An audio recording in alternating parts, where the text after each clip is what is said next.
दोस्तों, आज हम आपके लिए एक ऐसी कहानी दिखाएंगे जो बहुत ही रोमांचक है। धीरे धीरे कैमरा एक पुराने हॉस्टल की बिल्डिंग पर जाता है। बारिश हो रही है, जोर जोर से बिजली चमकती है। इस पुरानी बिल्डिंग में एक कमरा है जिसे 47 नंबर का कहते हैं। वो कमरा पिछले 12 साल से बंद है, पर हर रात उसकी लाइट अपने आप जल जाती थी। अश्विन नाम का लड़का नए कॉलेज में एडमिशन लेकर हॉस्टल में आता है। वार्डन उसे रूम नंबर 47 देता है।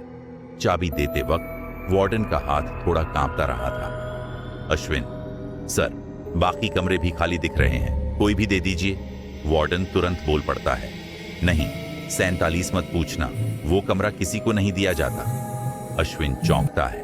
वार्डन जाने से पहले चेतावनी देता है, अगर रात को कभी सामने वाले कॉरिडोर की रोशनी जलती दिखे, दूसरी तरफ मत जाना। अश्विन सो रहा था। अचानक कॉरिडोर में टक टक टक जूतों की आवाज गूंजती है। वो उठकर दरवाजे की झिड़ी से झांकता है। दूर कॉरिडोर के अंत में कमरा नंबर 47 की लाइट जल रही होती है। दरवाजा हल्का सा हिल रहा था, जैसे किसी ने अभी अभी झटका दिया हो। अश्विन के कमरे में दोस्त राहुल कहता है, भूल जा, वो कमरा 12 साल से बंद है, कोई वहां नहीं रहता। सुबह सफाई वाली आंटी अश्विन को देखती है और धीरे से पूछती है, कल रात तुम लोग 47 के पास तो नहीं गए? वहां से आवाजें आती थी। अश्विन पूछता है, क्या हुआ था उस कमरे में? आंटी बस इतना कहती हैं, जो भी हुआ किसी ने देखा नहीं, पर अंदर से चीख आई थी। अश्विन बेचैन हो जाता है। उस रात फिर टक टक टक कदमों की आवाजें। इस बार अश्विन बाहर निकल आता है। कॉरिडोर में अंधेरा, बस 47 नंबर के कमरे से हल्की पीली रोशनी। अश्विन धीरे धीरे आगे बढ़ता है। जैसे ही वो करीब पहुंचता है, रोशनी बंद हो जाती है। दूर से किसी की फुसफुसाहट, मत आ, वापस जा। अश्विन डर जाता है। अचानक उसके पीछे आवाज आती है। अश्विन वो मुड़ता है। राहुल खड़ा है, डरा हुआ। अश्विन और राहुल दोनों मिलकर सुबह वार्डन से पूछते हैं। वार्डन थक कर कहता है, 12 साल पहले एक लड़का यहां पढ़ता था, आर्यन। रात को उसकी चीख सुनाई दी, पर जब हम पहुंचे वो कमरे में नहीं था।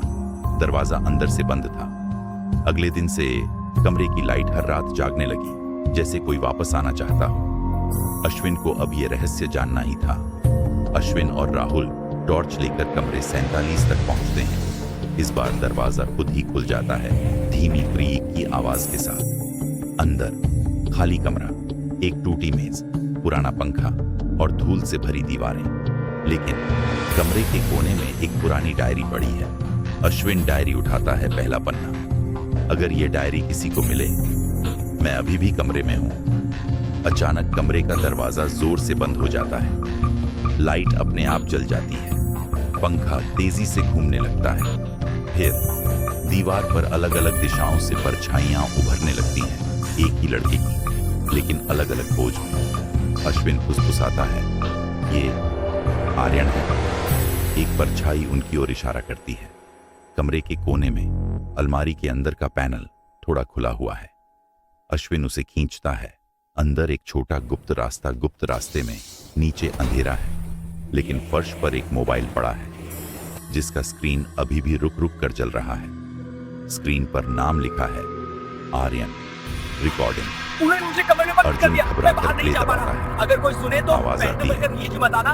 उन्होंने मुझे कमरे में बंद कर दिया, मैं बाहर नहीं जा पा रहा। अगर कोई सुने तो पैनल खोलकर नीचे मत आना। रिकॉर्डिंग अचानक खत्म। दीवार की परछाई फिर हिलती है, इशारा करती है, जाओ, बाहर जाओ। अश्विन और राहुल कमरे से भागते हैं। जैसे ही वे बाहर आते हैं, दरवाजा खुद बंद हो जाता है और रात भर रोशनी नहीं जलती। अगली सुबह वार्डन हड़बड़ा कर आता है, कल रात कमरा 47 की लाइट नहीं जली, पहली बार। अश्विन शांत आवाज में कहता है, शायद जिसने मदद मांगी थी उसे रास्ता मिल गया।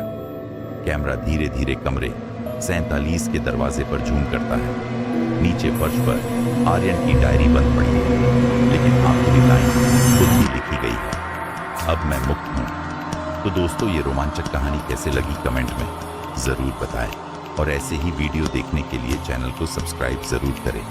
धन्यवाद।